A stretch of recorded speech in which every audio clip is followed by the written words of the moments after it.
Seiring dengan munculnya pandemi COVID-19, instrumen investasi safe haven seperti emas menjadi primadona.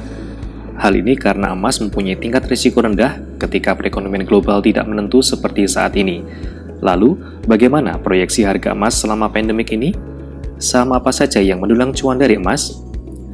Di ketidakpastian ekonomi sangat tinggi, emas menjadi menarik untuk dipegang masuk dalam portofolio investor.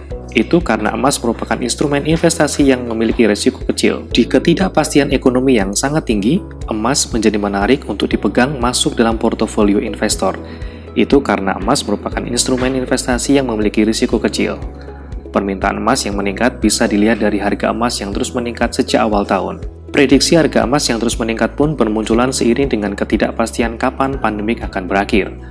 Secara umum, prediksi emas akan menguat sepanjang tahun ini. Seperti analisis dari Wing Capital Investment yang memprediksi harga emas akan menembus $3.000 per troy ounce, sedangkan Bank of America atau BOFA juga memprediksi emas akan ke $3.000 per troy ounce dalam 18 bulan ke depan.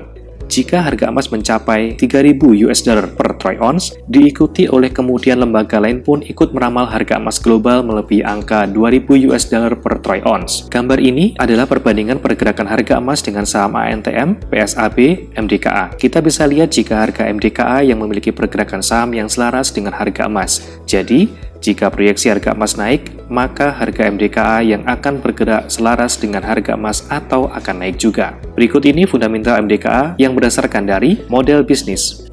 PT Merdeka Copper Gold Tbk atau MDKA bergerak di bidang usaha pertambangan, meliputi eksplorasi dan produksi emas, perak, tembaga, dan mineral lainnya. Aset utama perusahaan adalah proyek pertambangan yang dikenal dengan proyek 7 Bukit.